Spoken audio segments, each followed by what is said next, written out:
ਅੱਜ ਦੋਸਤੋ 18 ਫਰਵਰੀ 2022 ਦਾ ਦਿਨ ਹੈ ਜੀ, ਫਰਾਈਡੇ ਹੈ। ਔਰ ਪੰਜਾਬ ਦੇ ਵਿੱਚ ਜਿਹੜੇ ਇਲੈਕਸ਼ਨਸ ਵੀ ਹੈ, ਅੱਜ ਆਈ ਥਿੰਕ ਲਾਸਟ ਡੇਟ ਹੈ ਜੀ ਇਲੈਕਸ਼ਨ ਦੀ, ਜਿਹੜੀ 6 ਵਜੇ ਤੋਂ ਬਾਅਦ ਜਿਹੜਾ ਪ੍ਰਚਾਰ ਹੋ ਜਾਏਗਾ ਬਿਲਕੁਲ ਟੋਟਲੀ ਬੰਦ ਹੋ ਜਾਏਗਾ।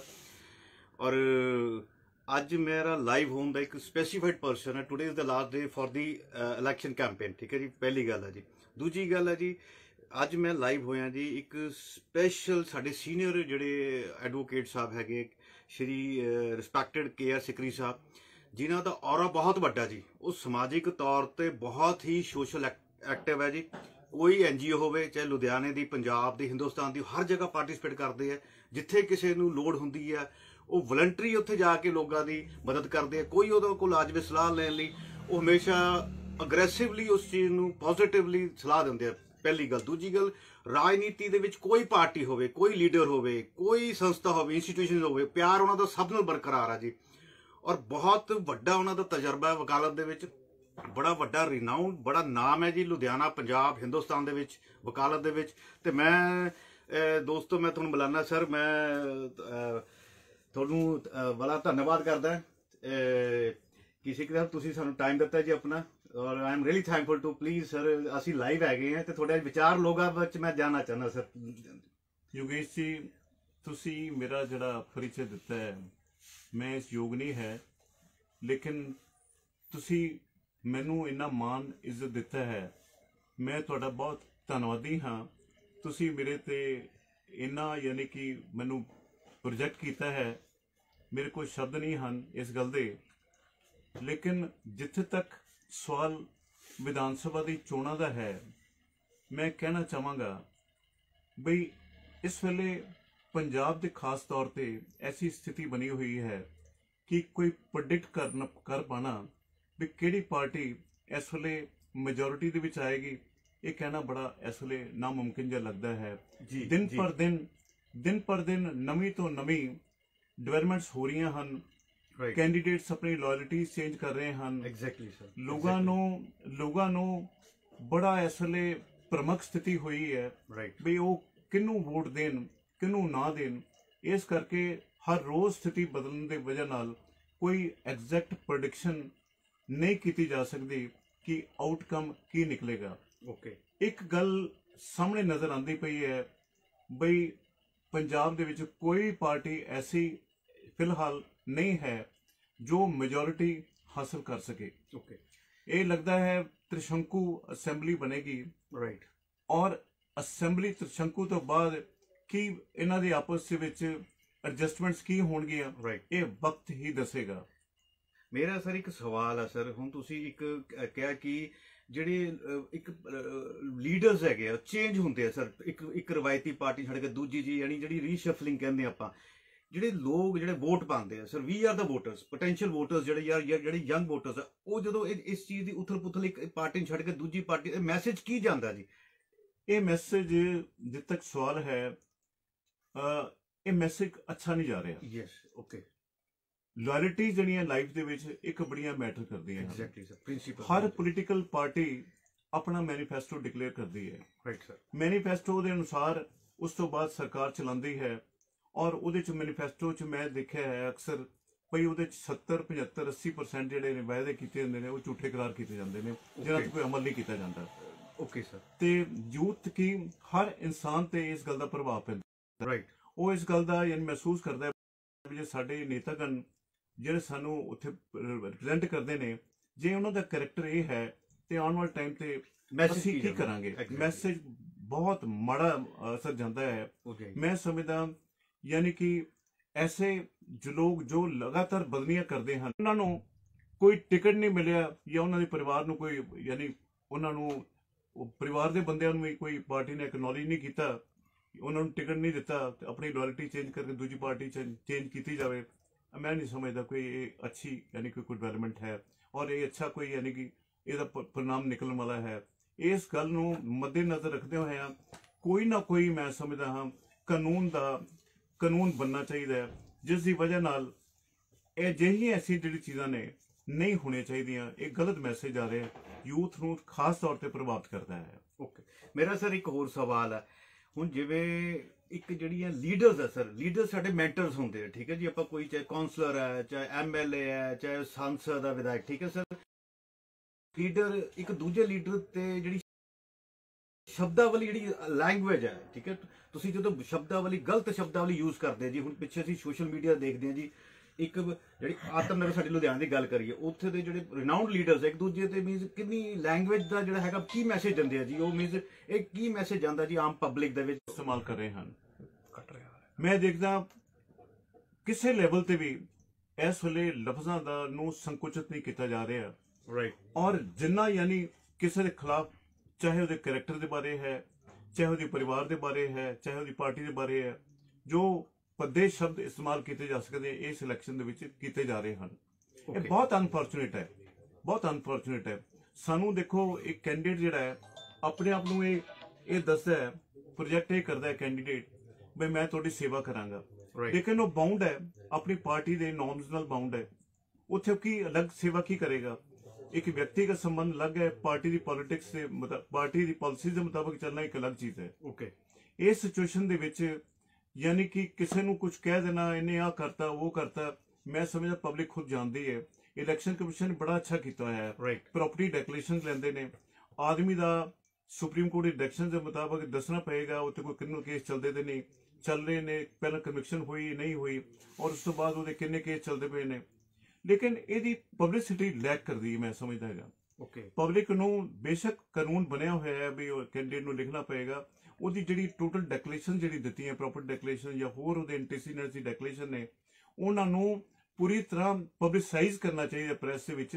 ਲੋਕਾਂ ਨੂੰ ਬਿਲਕੁਲ ਨਹੀਂ ਪਤਾ ਲੱਗਦਾ, ਰਿਕੁਆਇਰਮੈਂਟ ਜ਼ਰੂਰ ਹੈ ਲੇਕਿਨ ਜਾਣਕਾਰੀ ਬਹੁਤ ਥੋੜੇ ਲੋਕਾਂ ਨੂੰ ਮਿਲ ਪਾਉਂਦੀ ਵੀ ਕੀ ਪੋਜੀਸ਼ਨ ਹੈ। ਰਾਈਟ। ਮੇਰੇ ਸਰ ਇੱਕ ਸਵਾਲ ਹੈ ਜੀ, ਹੁਣ ਜਿਹੜੀ ਬੇਸਿਕਲੀ ਹੁਣ ਜੇ ਅੱਜ ਦੀ ਜਿਹੜੀ ਹਾਲਾਤ ਹੈ ਰਾਜਨੀਤੀ ਦੇ, ਚਾਹੇ ਉਹ ਪੰਜਾਬ ਦੇ ਇਲੈਕਸ਼ਨਸ ਹੈ ਜਾਂ ਪੂਰੇ ਕਿਤੇ ਵੀ ਹੈ, ਜਿਹੜੇ ਲੀਡਰਸ ਐਲੀਗੇਸ਼ਨ ਲਗਾ ਰਹੇ ਇੱਕ ਦੂਜੇ ਦੇ ਉੱਤੇ ਕਿ ਉਹਨੇ ਇਹ ਨਹੀਂ ਕੀਤਾ। ਉਹ ਮੁੱਦੇ ਜਿਹੜੇ ਹੁੰਦੇ ਜੀ, ਜ਼ਰੂਰੀ ਮੁੱਦੇ ਐਜੂਕੇਸ਼ਨ ਦੇ ਜੀ, ਮੈਡੀਕਲ ਦੇ, ਟਰਾਂਸਪੋਰਟੇਸ਼ਨ ਦੇ, ਡਿਵੈਲਪਮੈਂਟ ਦੇ, ਇੰਡਸਟਰੀ ਦੇ ਹੈ, ਠੀਕ ਹੈ, ਨਵੀਂ ਕੋਈ ਸੋਚ ਦੇ, ਨਵੇਂ ਬੱਚੇ ਜਿਹੜੇ ਸਾਡੇ ਬਾਹਰ ਜਾ ਰਹੇ ਆ, ਉੱਥੇ ਕੋਈ ਗੱਲ ਨਹੀਂ ਡਿਸਕਸ ਕਰਦਾ ਜੀ, ਉਹਨਾਂ ਕੋਲ ਕੋਈ ਰੋਡ ਮੈਪ ਨਹੀਂ ਹੈਗਾ, ਸਵਾਏ ਕਿ ਸਰ ਜਿਹੜੇ ਲੀਡਰਸ ਹੈ ਇੱਕ ਦੂਜੇ ਤੇ ਐਲੀਗੇਸ਼ਨ ਚੀਜ਼ ਨੂੰ ਸਮਝਦੇ ਹੋ ਕਿ ਇਹ ਸਾਡਾ ਜਿਹੜਾ ਇਲੈਕਸ਼ਨਸ ਦੇ ਵਿੱਚ ਮੁੱਦਾ ਹੋਣਾ ਚਾਹੀਦਾ ਜ਼ਰੂਰੀ। ਬਿਲਕੁਲ ਇਹ ਮੁੱਦੇ ਬਹੁਤ ਜ਼ਰੂਰੀ ਹੈ।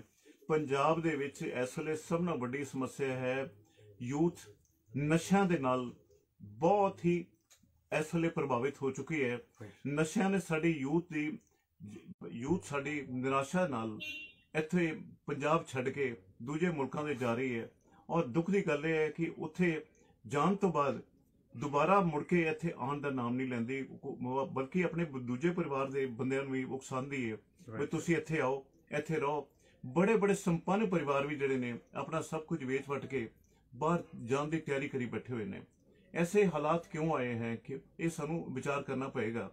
ਮੈਂ ਸਮਝਦਾ ਸਾਡੀ ਯਾਨੀ ਕਿ ਆਉਣ ਵਾਲੇ ਟਾਈਮ ਦੀ ਜਿਹੜੀ ਜਨਰੇਸ਼ਨਸ ਆ ਰਹੀਆਂ, ਕੋਈ ਮੁਹੱਲਾ ਕੋਈ ਪਰਿਵਾਰ ਐਸਾ ਨਹੀਂ ਬਚਦਾ ਪਿਆ ਨਜ਼ਰ ਆ ਰਿਹਾ ਜਿੱਥੇ ਯਾਨੀ ਕਿ ਬੱਚੇ ਇਹ ਨਹੀਂ ਸੋਚ ਰਹੇ ਵੀ ਅਸੀਂ ਆਪਣਾ ਭਵਿੱਖ ਸਵਾਰਨ ਵਾਸਤੇ ਅਸੀਂ ਅਬਰੋਡ ਨਹੀਂ ਜਾਣਾ, ਐਸਾ ਵਿਚਾਰ ਕੋਈ ਨਹੀਂ ਹੈ।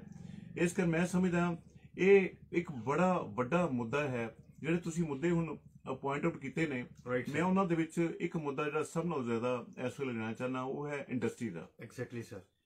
ਪੰਜਾਬ ਦੇ ਵਿੱਚ ਜੋ ਇੰਡਸਟਰੀ ਹੈ ਇਸ ਵੇਲੇ ਬੜੀ ਮਾੜੀ ਹਾਲਤ ਚੱਲ ਰਹੀ ਹੈ। ਰਾਈਟ। ਕੋਈ ਵੀ ਵੱਡੀ ਇੰਡਸਟਰੀ ਪੰਜਾਬ ਦੇ ਵਿੱਚ ਆਉਣ ਨੂੰ ਤਿਆਰ ਨਹੀਂ ਹੈ। ਜਿਹੜੇ ਐਗਜ਼ਿਸਟਿੰਗ ਵੱਡੇ ਯੂਨਿਟ ਹਨ ਉਹ ਵੀ ਆਪਣੇ ਸਬਸਿਡੀ ਯੂਨਿਟ ਕਰ ਲਓ ਜਾਂ ਮੇਨ ਯੂਨਿਟ ਬਾਹਰ ਸ਼ਿਫਟ ਕਰ ਰਹੇ ਨੇ। ਕੋਈ ਉੜੀਸਾ ਵੀ ਜਾ ਰਿਹਾ, ਕੋਈ ਮੱਧ ਪ੍ਰਦੇਸ਼ ਵੀ ਜਾ ਰਿਹਾ, ਕੋਈ ਉੱਤਰਾਖੰਡ ਵੀ ਜਾ ਰਿਹਾ। Right sir. ਔਰ ਇਹ ਬਹੁਤ ਹੀ ਅਨਫੋਰਚੂਨੇਟ ਹੈ। ਔਰ ਜਿਹੜੀ ਇੰਡਸਟਰੀ ਲੱਗੀ ਹੈ ਉਹ ਵੀ ਸਹਿਕਦੀ ਹੈ ਇੱਥੇ। ਰਾਈਟ। ਇੱਕ ਤੇ ਅਫਸਰੀ ਰਾਜ ਨੇ ਬਹੁਤ ਤੰਗ ਕੀਤਾ ਹੈ ਉਹਨੂੰ।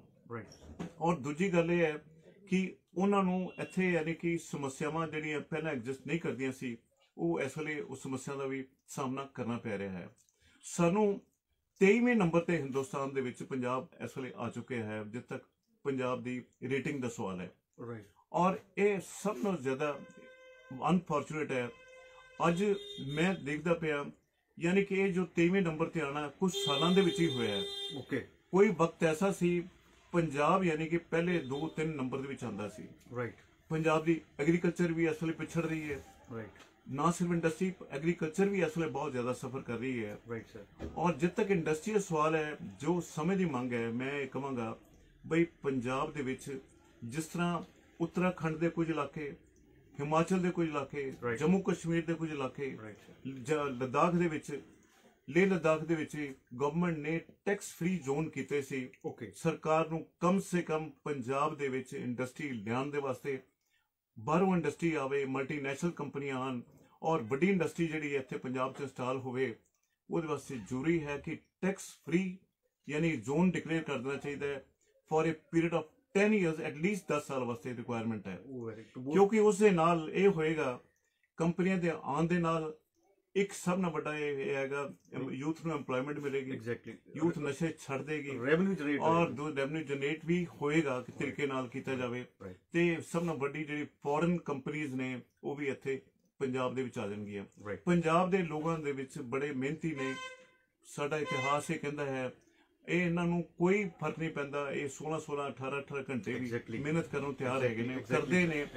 ਮੈਂ ਇਸ ਗੱਲ ਨੂੰ ਡੈਫੀਨਿਟਲੀ ਯਕੀਨੀ ਕਹਿ ਸਕਦਾ ਵੀ ਸਾਰੇ ਹਿੰਦੁਸਤਾਨ ਦੇ ਵਿੱਚ ਪੰਜਾਬੀ ਐਸੇ ਹਨ ਜੋ ਸਭ ਤੋਂ ਜ਼ਿਆਦਾ ਮਿਹਨਤੀ ਹਨ, ਔਰ ਉਹਨਾਂ ਨੂੰ ਜੇ ਮੌਕਾ ਦਿੱਤਾ ਜਾਵੇ, ਮੈਂ ਸਮਝਦਾ ਉਹ ਪੰਜਾਬ ਦੀ ਡਿਵੈਲਪਮੈਂਟ ਇਸ ਵੇਲੇ ਮੈਂ ਸਮਝਦਾ ਏਸ਼ੀਆ ਦੀ ਨੰਬਰ 1 ਸਟੇਟ ਹੋ ਸਕਦੀ, ਨਾ ਸਿਰਫ ਹਿੰਦੁਸਤਾਨ ਦੀ।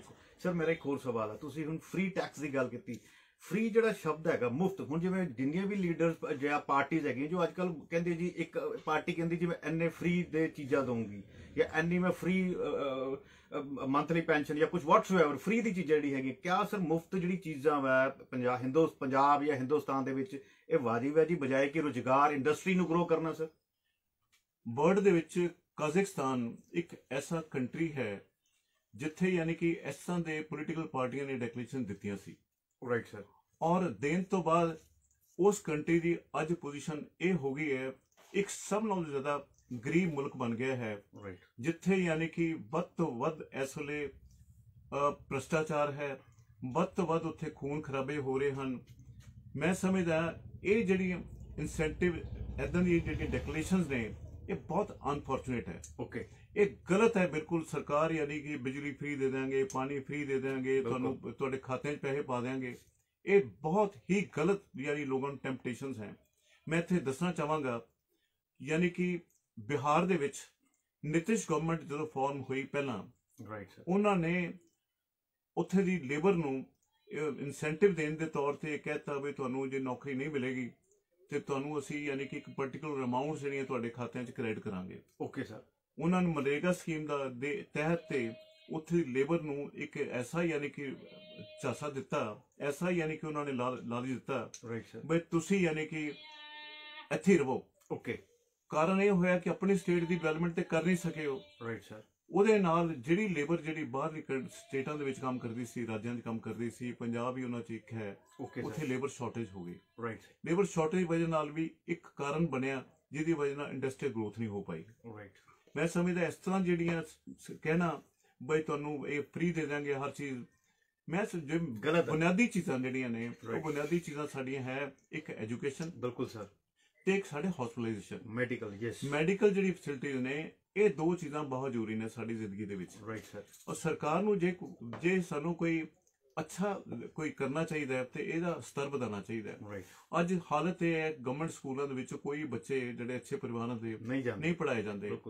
ਸਿਵਲ ਹਸਪਤਾਲਾਂ ਦੀ ਇੰਨੀ ਬੁਰੀ ਹਾਲਤ ਹੈ, ਉੱਥੇ ਬੈੱਡਸ ਹੈ ਨਹੀਂ, ਲੋਕ ਜ਼ਮੀਨ ਤੇ ਯਾਨੀ ਕਿ ਬੈੱਡ ਤੇ ਬੈਠੇ ਨੇ, ਜ਼ਮੀਨ ਤੇ ਵੀ ਦੋ ਪੇਸ਼ੈਂਟ ਜਿਹੜੇ ਨੇ ਲੇਟੇ ਹੋਏ ਨੇ, ਔਰ ਉਹਨਾਂ ਦਾ ਕੋਈ ਮੈਡੀਕਲ ਟ੍ਰੀਟਮੈਂਟ ਨਹੀਂ, ਦਵਾਈਆਂ ਨਹੀਂ, ਕੋਈ ਕੁਛ ਨਹੀਂ ਹੈ, ਨਾ ਕੱਪੜੇ ਹੈ, ਦਵਾਈਆਂ ਨਾ ਸਫਾਈ, ਉੱਥੇ ਕੁਛ ਨਹੀਂ ਹੈ। ਕੋਈ ਵੀ ਬਹੁਤ ਗਰੀਬ ਤੋਂ ਗਰੀਬ ਆਦਮੀ ਵੀ ਕੋਸ਼ਿਸ਼ ਕਰਦਾ ਮੈਂ ਸਿਵਲ ਹਸਪਤਾਲ ਦੇ ਵਿੱਚ ਨਾ ਜਾਵਾਂ। ਬਿਲਕੁਲ ਇਹ ਸਤਰ ਸਾਨੂੰ ਸੋਚਣਾ ਪਏਗਾ, ਸਾਨੂੰ ਐਜੂਕੇਸ਼ਨ ਬਹੁਤ ਬਿਹਤਰੀਨ ਸੋਚਣੀ ਪਏਗੀ। ਸਰਕਾਰ ਜੇ ਕੁਝ ਕਰਨਾ ਚਾਹੁੰਦੀ ਹੈ ਤੇ ਦੋਨੇ ਸੈਕਟਰ ਵਿੱਚ ਇਹ ਕਰੇ, ਜਿਹਦੇ ਨਾਲ ਅਸਲੀ ਵਿਕਾਸ ਸਮਝਿਆ ਜਾਏਗਾ ਬਸ ਕੰਟਰੀ ਦਾ ਜਾਂ ਸਟੇਟ ਦਾ ਵਿਕਾਸ ਹੋ ਰਿਹਾ ਹੈ। ਤੇ ਇੱਕ ਸਰ ਮੇਰਾ ਹੋਰ ਸਵਾਲ ਹੈ ਸਰ, ਜਿਹੜੇ ਟੈਕਸ ਪੇਅਰਸ ਹੈਗੇ, those are in fall in direct Texas ਔਰ ਇਨਡਾਇਰੈਕਟ ਟੈਕਸਿਸ ਹੁੰਦੇ ਆ, ਉਹ ਹਿੰਦੁਸਤਾਨ ਦੇ ਵਿੱਚ ਬਹੁਤ ਛੋਟਾ ਜਿਹਾ ਇੱਕ ਪਾਰਟ ਹੈ ਜੀ। ਕਿਆ ਉਹਨਾਂ ਵਾਸਤੇ ਵੀ ਕੋਈ ਸਰਕਾਰ ਨੂੰ ਉਪਰਾਲੇ ਕਰਨੇ ਚਾਹੀਦੇ? ਬਿਕੋਜ਼ ਜਦੋਂ ਤੁਸੀਂ ਫ੍ਰੀ ਦੀ ਕੋਈ ਚੀਜ਼ ਵੰਡਦੇ, ਜਿਹੜਾ ਟੈਕਸ ਜਿਹੜੇ those who R paying the tax regularly, ਉਹ ਟੈਕਸਿਸ ਦੇ ਵਿੱਚੋਂ ਹੀ ਸਰਕਾਰਾਂ ਦਿੰਦੀਆਂ ਜੀ ਅੱਗੇ। ਕਿਆ ਇਹਦੇ ਵਿੱਚ ਜਿਹੜੇ ਟੈਕਸ ਪੇਅਰ ਉਹਨਾਂ ਨੂੰ ਨਹੀਂ ਕੁਝ ਬੈਨੀਫਿਟ ਮਿਲਣਾ ਚਾਹੀਦਾ ਸਰ? ਸਾਡੇ ਕੰਟਰੀ ਦੇ ਵਿੱਚ ਲਗਭਗ ਜੇ ਦੇਖਿਆ ਜਾਵੇ 12 ਜਾਂ 13% ਦੇ ਕਰੀਬ ਲੋਕ ਟੈਕਸ ਪੇਅਰਸ ਹਨ। ਸਰ ਔਰ ਜਿਨ੍ਹਾਂ ਦੇ ਵਿੱਚ ਮੈਕਸਿਮਮ ਜਿਹੜਾ ਹੈ ਟੈਕਸ ਪੇਅਰਸ ਦਾ ਉਹ ਹੈ ਸਰਵਿਸ ਸੈਕਟਰ। ਉਹ ਰਾਈਟ ਸਰ, ਜਿਹੜੇ ਲੋਕ ਮੁਲਾਜ਼ਮ ਨੇ ਬਿਲਕੁਲ ਉਹ ਲੋਕ ਯਾਨੀ ਕਿ ਟੈਕਸ ਪੇ ਕਰਦੇ ਨੇ। ਐਗਜ਼ੈਕਟਲੀ। ਔਰ ਜਿਹੜੀ ਦੂਸਰੀ ਕਲਾਸਿਸ ਨੇ ਐਗਰੀਕਲਚਰ ਸੈਕਟਰ ਜਿਹੜੇ ਹੈਗੇ ਨੇ ਉੱਥੇ ਕੋਈ ਟੈਕਸ ਨਹੀਂ ਹੈਗਾ। ਰਾਈਟ। ਔਰ ਕੰਟਰੀ ਦਾ ਜੇ 87-88% ਜਿਹੜਾ ਹੈ ਪੋਪੂਲੇਸ਼ਨ ਐਸੀ ਜਿਹੜੀ ਨਾਨ ਟੈਕਸ ਪੇਅਰ ਹੈ, ਰਾਈਟ ਸਰ, ਕੰਟਰੀ ਦੀ ਡਿਵੈਲਪਮੈਂਟ ਹੋਣੀ ਬਹੁਤ ਮੁਸ਼ਕਿਲ ਹੈ। ਮੈਂ ਇੱਥੇ ਇਹ ਕਹਿਣਾ ਚਾਹਾਂਗਾ ਬਹੁਤ ਸਾਰੇ ਲੋਕ ਟੈਕਸ ਦੇਣਾ ਚਾਹੁੰਦੇ ਨੇ, ਇਸ ਨੈਟ ਤੇ ਆਉਣਾ ਚਾਹੁੰਦੇ ਨੇ। Exactly sir. ਉਹਦੇ ਵਾਸਤੇ ਸਭ ਨਾਲ ਜਿਹੜੀ ਜ਼ਰੂਰੀ ਚੀਜ਼ ਹੈ ਉਹ ਇਹ ਹੈ ਕਿ ਉਹਨਾਂ ਨੂੰ ਇੱਕ ਪਰਟੀਕੁਲਰ ਏਜ, ਅੱਜ ਦੇਖੋ ਕੰਪਿਊਟਰਾਈਜੇਸ਼ਨ ਵਿੱਚ ਡਾਟਾ ਸਰਕਾਰ ਦੇ ਕੋਲ ਹੈ, ਬਿਲਕੁਲ ਸਰ, ਵੀ ਕਿਸ ਆਦਮੀ ਨੇ ਕਿੰਨਾ ਟੈਕਸ ਇਸ ਵੇਲੇ ਤੱਕ ਦਿੱਤਾ ਹੋਇਆ ਹੈ, ਉਹਨੂੰ ਟੋਟਲ ਕਰ ਦਈਏ। ਮੈਂ ਸਮਝਦਾ 60 ਸਾਲ ਦੀ ਉਮਰ ਤੋਂ ਬਾਅਦ ਇੱਕ ਪ੍ਰਪੋਰਸ਼ਨ 5 ਜਾਂ 10% ਉਹਨੂੰ ਉਹਦੀ ਵਾਪਸੀ ਹੋਣੀ ਚਾਹੀਦੀ ਹੈ। ਉਹਦੇ ਨਾਲ ਉਹ ਇਨਕਰੇਜ ਹੋਏਗਾ ਬਿਲਕੁਲ ਬਈ ਮੈਂ ਵੱਧ ਤੋਂ ਵੱਧ ਟੈਕਸ ਦਿਆਂ ਕਿਉਂਕਿ ਮੈਨੂੰ ਵਾਪਸੀ ਰਿਫੰਡ ਹੋਣਾ ਹੈ। Exactly sir. ਔਰ ਤਾਂ ਜ਼ਿੰਦਗੀ ਚਾਹੇ ਉਹਦੀ ਉਮਰ 70 ਸਾਲ ਤੱਕ ਹੈ, 75 ਸਾਲ ਤੱਕ, 80 ਸਾਲ ਤੱਕ ਹੈ, ਉਸ ਨੂੰ ਆਦਮੀ ਨੂੰ ਕਮ ਸੇ ਕਮ ਸਿਕਿਉਰਿਟੀ ਆਫ ਲਾਈਫ ਹੋਏਗੀ ਬਈ ਮੈਂ ਜਿੰਨਾ ਲਾਈਫ ਦੇ ਦਿੱਤਾ ਹੈ ਮੈਨੂੰ 5 ਜਾਂ 10% ਵਾਪਸੀ ਆਉਣੀ ਸ਼ੁਰੂ ਹੋ ਗਈ ਹੈ। ਉਹਦੇ ਨਾਲ ਆਪਣਾ ਭਵਿੱਖ ਸਵਾਰ ਸਕਦਾ ਹੈ, ਉਹ ਆਪਣੀ ਦੇਖ ਰੇਖ ਅੱਛੀ ਕਰ ਸਕਦਾ ਹੈ। ਕਿਉਂਕਿ ਇਸ ਵੇਲੇ ਵਕਤ ਇਹ ਆ ਗਿਆ ਹੈ ਜੁਆਇੰਟ ਫੈਮਿਲੀ ਸਿਸਟਮ ਇਸ ਵੇਲੇ ਵੀਕ ਹੁੰਦਾ ਜਾ ਰਿਹਾ ਹੈ। ਐਗਜ਼ੈਕਟਲੀ। ਔਰ ਹਰ ਆਦਮੀ ਸਿੰਗਲ ਆਊਟ ਹੁੰਦਾ ਜਾ ਰਿਹਾ, ਬੱਚੇ ਬਾਹਰ ਜਾ ਰਹੇ ਨੇ, ਅਲੱਗ ਹੋ ਰਹੇ ਨੇ, ਐਸੀ ਘਰਾਂ ਦੀ ਸਥਿਤੀ ਬਣ ਰਹੀ ਹੈ।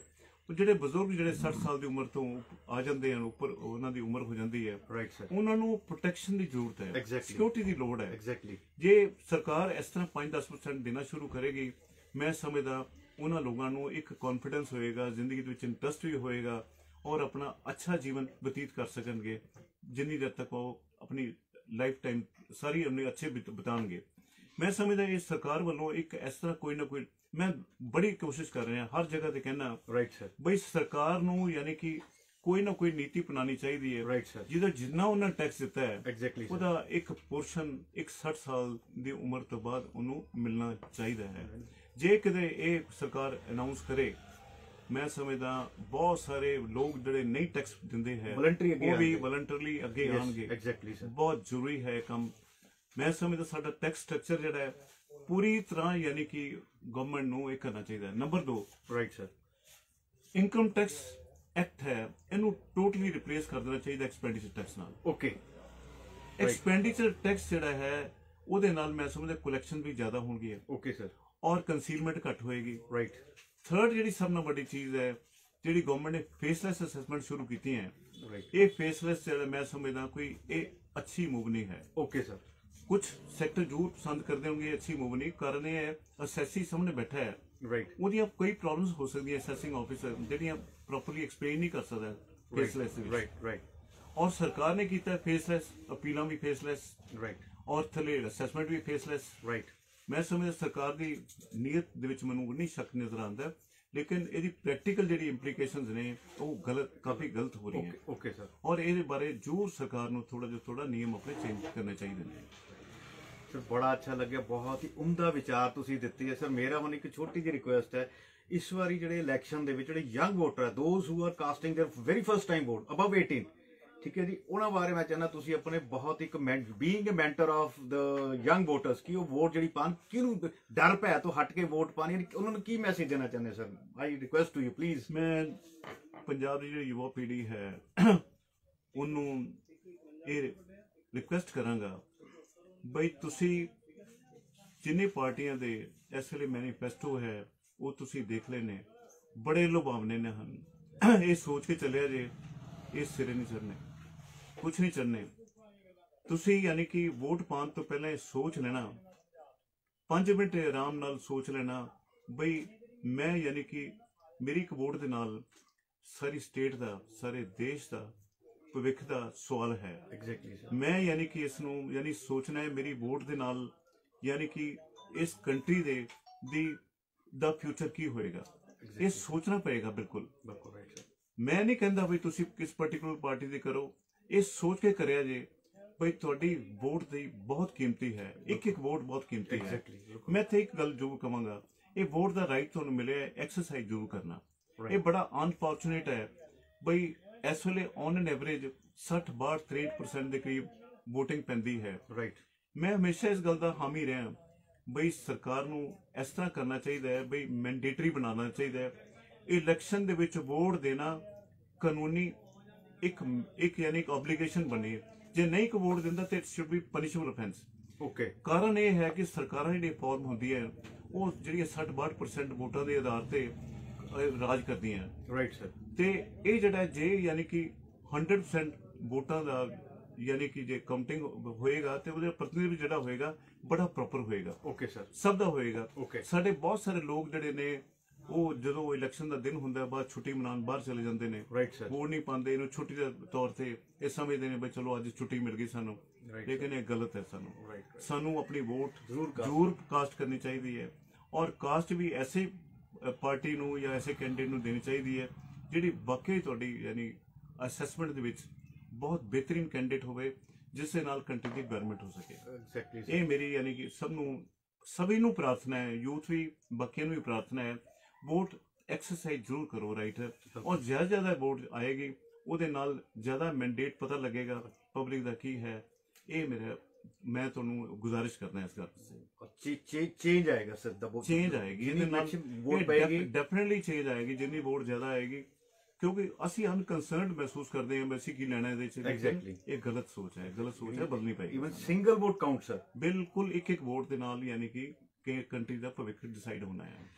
ਬਹੁਤ ਬਹੁਤ ਧੰਨਵਾਦ ਸਰ, ਤੁਸੀਂ ਇੰਨਾ ਕੀਮਤੀ ਟਾਈਮ ਦਿੱਤਾ ਸਰ। ਸੋ ਲੱਕੀ ਕਿ ਤੁਹਾਡੇ ਇੰਨੇ ਕੀਮਤ ਜਿਹੜੇ ਅੱਛੇ ਅਲਫਾਜ਼ ਤੁਸੀਂ ਅੱਜ ਪਬਲਿਕ ਦੇ ਰੂਬਰੂ ਹੋਏ ਆ ਜੀ।